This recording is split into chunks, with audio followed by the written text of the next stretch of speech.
Bien le bonjour, je suis Astaroth et bienvenue sur cette vidéo. Si t'as cliqué, c'est soit parce que t'as envie qu'on te dise la vérité, soit t'es partisan de défendre des mensonges. Ah désolé, c'est mon point de vue, je sais, vous n'êtes pas forcément d'accord, les pros Nvidia, mais je m'en fous et j'ai envie de le faire quand même, donc je vais le faire. Aujourd'hui on va parler des RTX 5000, alors bien évidemment je ne suis pas là juste pour cracher dessus gratuitement, j'ai des points à développer et ça risque de piquer entre des câbles qui font, des fake performances, un ray tracing soi-disant incroyable, et ça c'est censé être le futur, l'utilisation de l'IA, etc. Et bah moi je peux vous dire qu'elles ont pas mal de défauts ces cartes graphiques, et vous savez quoi, j'ai peut-être pas les moyens de m'en payer une, je suis d'accord, parce que le prix est aussi un énorme défaut d'ailleurs. Mais en tout cas, j'ai vu suffisamment de reviews, j'ai fait suffisamment mes recherches pour pouvoir essayer de vous donner une vraie réponse, la vérité. Parce que je suis désolé, mais selon moi, et je vais vous le dire tout de suite, les RTX 5000 sont claqués au sol. Du bruit le cercle. Mister V, mon frérot, t'es une bebon, t'as tué ça, c'était légendaire. Merci les frères, merci. Faites du bruit tellement c'était claqué au sol. Claqué? Ça, je permets pas. Hein. Ah, j'ai envie de te coumer là. C'est lui qui a rappé, c'est lui qui a rappé. J'ai envie de le coumer avec sa tête là. Fais taekwondo, mon frère. Allez là, allez, tranquille. Ah ouais, c'est du 42 ça. Ah ouais. Donc vous êtes prêts à suivre ce petit chapitre sur les RTX 5000 avec moi? Très bien, je suis Astaroth et je suis là pour vous guider. Bon, déjà comme premier argument, on va citer le prix. Alors, je sais déjà que les cartes graphiques c'est cher. Ça, y a pas besoin de se justifier, c'est normal que ce soit un minimum cher. On va pas faire des PC complets pour 100 €. On peut le faire, mais pas neuf. Je comprends que c'est un coût, que on doit faire les puces, on doit les vendre, il y a tout un truc derrière. Je pourrais pas tout vous citer parce qu'en vrai, déjà de 1, ce serait trop compliqué, et de 2, il y a même des trucs que je ne connais pas. Pourtant, j'ai fait du droit du commerce, machin, etc. Et je peux pas tout vous dire parce qu'il y a trop de choses. Et honnêtement, ça sert à rien de s'éparpiller sur la marge, les bénéfices, tout ça. Ça, on s'en fout. Juste, on est d'accord que Nvidia, depuis les RTX 2000 à peu près, et la soi-disant inflation, on est passé sur des cartes qui valaient moins de 1000 €, d'accord, donc je prends la RTX 2080, et je précise bien la 2080, pas la 2080 Ti ou Super, à des cartes graphiques qui valent plus de 3000 balles. Vous allez me dire, mais c'est pas vrai, pourquoi tu dis que ça vaut 3000 €, ils sont à 2500. Oui, non mais moi je te parle des prix à laquelle les clients peuvent l'avoir. Je te dis pas à quel prix Nvidia les vend. Parce que oui, il y a ce problème-là, des scalpers, le fait que les gens ils achètent pour revendre plus cher. Je comprends hein, de vouloir se faire un bénéfice, mais est-ce que vous savez à quel point, déjà ça fait chier, et de deux, à quel point l'image de la marque est impactée par ce genre de comportement. Et je dis ça, chez AMD c'est pareil, hein, de toute façon, et d'ailleurs chez tous les fabricants de cartes graphiques, etc., hein, c'est partout pareil. Mais c'est pas normal. Et le prix, pour moi, c'est le plus gros défaut. Alors, il va y avoir la 5060 Ti, je crois, enfin bref, une version 60 des 5000, je dis pas non, hein. À voir à quel prix elle sort, parce que si elle sort à 500 balles...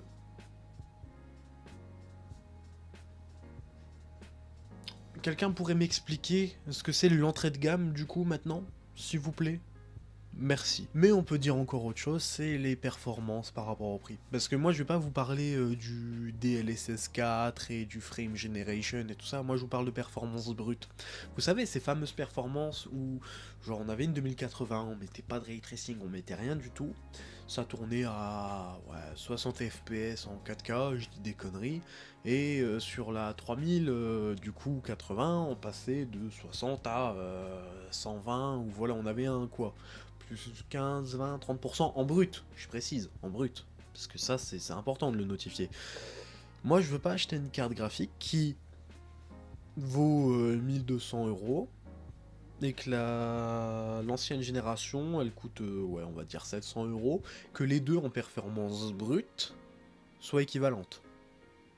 Et je vais citer entre guillemets un mauvais exemple, la 6800 XT et la 7800 XT. Les deux en performance brute sont presque équivalentes et identiques. Mais l'avantage de passer sur les 7800, c'est pour les technologies. Ce que je trouve un peu con d'ailleurs. Mais au moins ils ont fait un truc, c'est qu'ils l'ont pas vendu comme une nouvelle carte graphique, et ça, merci AMD, mais ils l'ont vendu comme une continuité. Et d'ailleurs, quand on regarde le prix de la 7800 XT, elle est pas si chère que ça, donc c'est bien de vouloir faire des gros prix, mais au final, pourquoi faire? En deuxième point, on peut citer la consommation énergétique. Alors je ne dis pas que c'est sur toutes les cartes graphiques, hein, seulement les plus gros modèles. Alors déjà, de souvenir, les 6800, 6900, 6950 XT, c'était un peu plus de 300 watts. Déjà 300 watts, je sais pas si vous vous rendez compte de ce que c'est. Oui, c'est beaucoup d'ailleurs. Mais je suis désolé, non, 500 watts, même 480, 450, déjà plus que 400 watts, c'est énorme. D'accord? Énorme. Vous savez ce que vous alimentez avec 400 watts? Je vais vous mettre des électroménagers, parce qu'en vrai, voilà, tout plein d'électroménagers que vous pouvez alimenter pour 400 watts. Y a pas un problème? Surtout que la carte graphique, de manière générale, elle coûte plus cher que ces trucs-là. Et il y a un gros problème après ça aussi, entre bah du coup la consommation, mais aussi la chaleur que ça dégage, parce que beaucoup de consommation, ça emmagasine beaucoup de chaleur aussi. Et ça, c'est pas foufou pour les cartes graphiques et tout un tas d'autres trucs électroniques d'ailleurs. Et puis forcément, si ça chauffe, on a besoin de quoi? Bah un meilleur refroidissement.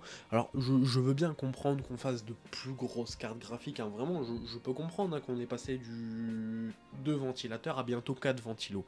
J'exagère, mais si ça se trouve, un de ces quatre, on va y arriver à ce fameux format 4 ventilateurs. Hein. Et même si c'est deux gros ventilateurs à l'avant et à l'arrière, non, j'ai pas envie de ça, moi. J'ai pas envie de mettre plus d'alimentation pour un refroidissement, pour refroidir une carte graphique qui vaut déjà une couille, un rein, un biceps et une demi-fesse, pour juste avoir un meilleur refroidissement, pour que la carte, elle soit normalement refroidie. Bah non. Et puis il y a un deuxième problème, et là on va venir au troisième point. Je suis obligé de lire parce que là franchement c'est super compliqué. Le connecteur 12V HPWR.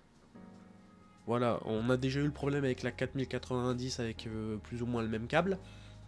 Il est où le problème dans vos câbles? Ça brûle. Je comprends quand on vous dit prenez un câble, pas l'ancien, le nouveau, on vous le fournit avec. Ok, pas de problème, je comprends. Comment ça se fait qu'il y a encore des cartes graphiques qui brûlent? Comment ça se fait que l'ancien câble, par exemple, ne soit pas compatible avec la nouvelle carte graphique? Va falloir m'expliquer, parce que il faut vraiment être con déjà pour faire cramer sa carte graphique, mais quand c'est pas volontaire. Bonjour, j'ai fait cramer ma carte graphique, puis-je avoir un remboursement? T'as utilisé le bon câble? Oui, celui de la 4090, j'en avais déjà un de 12 VHPWR, je sais plus trop quoi là. Non, il fallait utiliser le nouveau, donc t'iras te faire foutre pour la garantie. Yes. Enfin, je sais pas, mais vous voyez pas un problème dans ce genre de truc? Vous imaginez, d'une génération à une autre, on est soit obligé de racheter des trucs, soit obligé de changer carrément des trucs. Bientôt, on va devoir changer le boîtier, alors que le boîtier, il est totalement aux normes. Mais, oh non, mais en fait, le truc de la carte mère, il sera pas compatible. Non, arrêtez au bout d'un moment avec vos conneries. Vous faites un câble, il doit être solide, résistant. Et puis, merde, 500 watts de consommation, bordel de merde. Alors, là, maintenant, on va s'attaquer au quatrième point. Un truc qui me fâche un petit peu, mais d'un côté, je comprends, parce que bah, ça se démocratise de plus en plus. L'IA. Non, mais c'est vrai, l'IA, en vrai, c'est bien. Je dis pas le contraire, et c'est bien que ce soit développé. Mais on en revient aux performances brutes de tout à l'heure, hein, parce que bon, je pense que vous avez tous déjà vu les benchmarks hein, de Hogwarts Legacy, on passe de 100 FPS en 4K à 270. Oui, mais c'est pas des vraies performances, c'est ce qu'on appelle des fake FPS, pour ceux qui connaissent le truc. Bah oui. Ouais.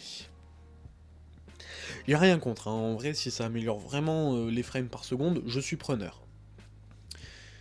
Mais vous pouvez pas faire ça en performance brute ou... Enfin, je sais pas, ça coûte trop cher de faire un gros truc. En vrai, j'ai envie de vous dire, on a des boîtiers énormes. On s'était déjà préparé à avoir des cartes graphiques encore plus.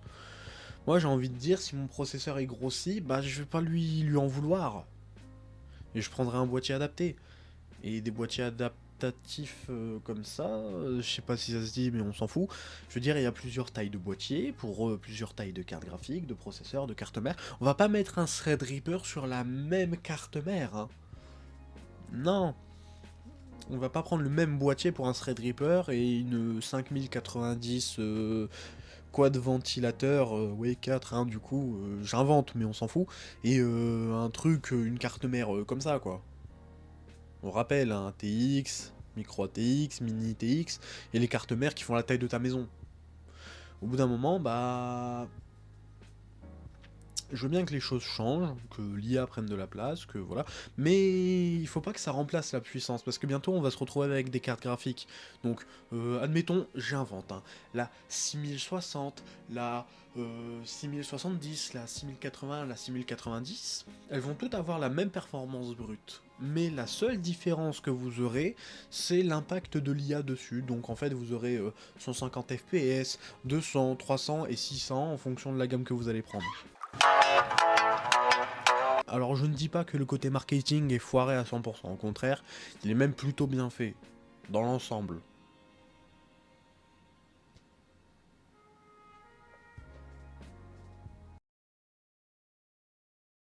Dans l'ensemble. Mais sinon, mis à part ça... Bah, je sais même pas ce qu'on pourrait dire du côté marketing, parce que en fait c'est toujours la même chose, donc ça change pas vraiment. On vous dit que vous aurez plus de performance, que l'IA c'est génial et tout ça, mais au final, est-ce que vous voyez vraiment la différence? Parce que même entre les 4000 et les 5000, moi j'ai pas vu beaucoup de différence. Enfin, je sais pas vous, mais moi je cherche encore.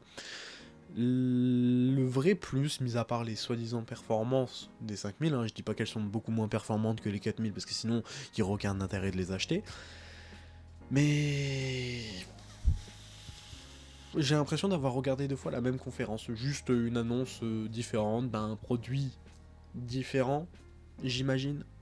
Et puis le gros défaut, le 7ème point finalement, le scalping, parce que oui, on avait parlé des prix et des scalpers. On en parle ou pas des scalpers, des gens qui achètent 2500 pour les revendre 6000? Ouais, je déconne même pas. Vous pourrez vérifier vous-même de toute façon. Mais au bout d'un moment, faut arrêter de se dire « Ah, mes machins, mes trucs et bidules ». J'ai même pas besoin de dire les mots, vous comprenez. Mais c'est pas leur faute, ils essayent de se faire un peu d'argent. Oui, mais c'est pas illégal. Et enculer ta mère sinon. Non, c'est pas de l'humour. Si j'avais voulu être drôle, j'aurais fait autre chose. J'aurais fait « Bonjour madame, je vais vous prendre ce petit pain. » Oui, mais alors peut-être que non. D'un côté, moi je m'en fous, je suis team AMD et j'ai pas de scalping. Donc, OSEF, et vous me direz, ça existe aussi chez AMD, je suis d'accord. Mais chez Nvidia, c'est ce qu'il y a de plus courant. Surtout sur les grosses cartes graphiques, bah oui. Parce que les stocks sont pas suffisants, hein, et on va encore mettre ça sur le coup de la pandémie. Mais machin, la pandémie, elle est finie. Hein, oui, non, mais la gestion des stocks, bah faites des stocks. Voilà, c'est tout. Vous êtes capable de faire une carte graphique, vous êtes capable d'en faire 100. Vous avez un truc, ça s'appelle les usines. Vous savez, c'est un truc avec des cheminées, enfin... Je sais pas, vous avez peut-être une image d'un dessin d'usine, ça ressemble à plein de trucs, hein, mais genre dedans on produit des trucs. Quand même.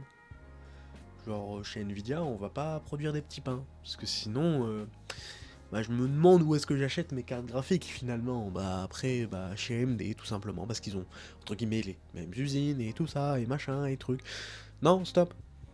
Les scalpers, c'est déjà un problème. Les stocks, ça l'est encore plus. Et c'est pas de la faute des scalpers, les erreurs de stock. Parce que s'il y aurait du stock pour tout le monde, les scalpers, ils auraient pas lieu d'acheter 10 000 cartes graphiques pour les revendre au même prix, finalement, parce qu'il y a du stock. Bah non. Parce que le stock n'est pas suffisant, donc du coup, il y a des scalpers, et les gens se font de l'argent sur le dos des autres. Et il n'y a que les ultra premium riches qui peuvent se permettre d'acheter une 5090, une 6090 et tout ce que tu veux. Et là, on est sur un problème. Là, je vais arriver sur le 8e point, là, ça va être chiant. Et ce sera un message dédié pour Nvidia. J'ai une question. Je sais très bien que AMD a décidé de renoncer directement à faire de la concurrence sur le très haut de gamme. Alors expliquez-moi pourquoi, j'ai pas les chiffres en tête, mais pourquoi j'ai quand même la sensation que AMD va vous ratatiner, vous donner des coups de coude et vous dire « Mais les gars, vous avez rien compris ». Pourquoi est-ce que tu m'obliges à faire ça, hein? Qu'est-ce que tu cherches? Tu veux voir tout le monde mourir autour de toi, c'est ça? Réfléchis, bon sang! Tu survivras à tous les gens fragiles et insignifiants avec qui tu partageras ta vie sur cette planète. Tu verras presque tout ce qui t'entoure s'écrouler comme un château de cartes. Pourquoi t'imposer ça? Tout ce que tu as connu, aimé, désiré et chéri, tout va disparaître! Enfin, je sais pas, c'est comme la Switch 2, parce que je sais pas, j'avais vu un 480 €, je crois, ou 520 pour un jeu, tu sais, en plus Mario Kart World. Genre, on te vend le jeu 90 balles en physique, de souvenir, et on te dit, bah achète-le avec le pack et tu l'auras pour 40 €. Puis après, ils ont rebaissé le prix, là on est plus proche des 400 pour une Switch 2 sans jeu intégré. Et on reste à 500 pour la version normale. Donc du coup, les gens qui ont précommandé comme ça, ils se sont fait tose ou pas du tout? Enfin, je sais pas. Je pose la question hein, chez Nintendo directement aussi. Mais voilà, je veux dire, marketingment parlant, vous pouvez faire mieux. En termes de réputation, vous pouvez faire mieux aussi. Hein. Tout le monde peut faire mieux, il suffit d'être fiable, pas cher et de bonne qualité. Et les gens vous aimeront. Vous n'avez pas besoin de faire des cartes graphiques qui coûtent une couille. Un cœur et 3 poumons, hein, j'en ai que 2 et j'ai qu'un seul cœur aussi. Mais non, Nvidia, en vrai j'ai rien contre vous parce que en vrai vous êtes une marque comme une autre et des marques font des erreurs et tout ça et machin. Bref, on connaît la suite, on le sait, on connaît les choses. Mais au bout d'un moment, s'il vous plaît, faites un truc accessible à tout le monde. Vous imaginez ce que c'est 500 balles ou pas en 2025 ou pas? C'est trop pour une carte graphique entrée de gamme. Bah oui. Désolé de vous le dire, mais là, au bûcher, on vous coupe la tête. Clairement. Hein. Vous allez me dire, ah oui, mais AMD... Ouais, mais eux, ils ont sorti une 70. Je vois pas pourquoi ça s'appelle pas 700, parce que pour moi, c'est la 9700 XT, point barre. Il n'y a pas de 9070 XT, c'est 9700 XT, voilà. Je suis désolé, mais... Ah, ça pourrait éviter la confusion avec les processeurs. On s'en fout, vous êtes intelligent. Basta, il y a une différence entre Ryzen et Radeon. Comme ça, au moins, c'est dit, c'est clair, c'est net, c'est précis. Là, c'est le seul point négatif que j'ai à citer chez AMD. Mais bref. Moi, pour vous dire, je trouve que les RTX 5000... Je dis pas qu'elles sont mauvaises en termes de performance, mais en termes de rapport qualité-prix, c'est foiré. En termes de marketing, c'est foiré. Et pour moi, clairement, n'allez pas vers les 5000. Allez vers les 4000, parce que déjà elles ont fait leurs preuves et elles sont déjà peut-être un poil plus fiables. Et au moins vous mettez pas plus d'argent dans des technologies que dans de la puissance brute. Au mieux allez chez AMD parce que ce sera pareil. Franchement, hein, je me demande les pros Nvidia qu'est-ce qu'ils ont à répondre à ça. Parce que je peux comprendre que vous vous dites, mais c'est pas de leur faute. Mais bien sûr que si. Si le monde était parfait, on n'aurait ni les guerres, ni la famine, et encore moins les taxes et tout ça, parce que tout le monde se démerderait pour suffire à tout le monde, et tout le monde aurait un métier qui ne subirait pas aussi. Je pourrais partir dans des débats philosophiques qui font 3 fois la muraille de Chine, mais c'est pas mon but. Donc sur ce, je vous remercie de m'avoir écouté. Moi, ça m'a fait très plaisir de reparler d'informatique un petit peu. Et j'ai eu les 100 abonnés. Hein. Normalement, il y a une vidéo qui va sortir avant, en théorie. Donc du coup, je vous redis merci pour cette vidéo. Là, si la vidéo des 100 abonnés ne sort pas tout de suite. Donc voilà. Et d'ailleurs, pour ceux qui suivent, à peu près 10 000 abonnés ou à ma première vraie collaboration commerciale avec une marque qui acceptera de me passer des composants, donc carte graphique, processeur et des conneries, je m'engage, moi, Astaroth, à vous offrir un PC, voire un setup complet en fonction des moyens que je dispose. Parce que oui, à 10 000 abonnés, bah, je pourrais déjà demander des partenariats avec des marques, genre Razer, tout ça, pour avoir peut-être une souris, un clavier, j'en sais rien. Des fois que... Parce qu'à 10 000 abonnés, on commence à avoir un peu de l'influence. C'est pour ça que dans ce monde, on nous appelle les influenceurs. Mais c'est pas avec 142 abonnés que je vais influencer quelqu'un. Bah non. Surtout que bah, j'ai pas les moyens de m'acheter ne serait-ce qu'un micro-cravate. Donc voilà. Mais bref. Sur ce, c'était Astaroth. Merci de m'avoir écouté. Encore merci pour les 100 abonnés. Et je vous retrouve dans une prochaine vidéo. Ce sera sûrement soit du Minecraft, soit du Far Cry, ou peut-être totalement autre chose, genre moi, dans une piscine, à vous faire un concours sur le trading pour vous dire « mais achetez ma formation ». Non, je rigole. Bref, sur ce, c'était Astaroth, merci de m'avoir écouté.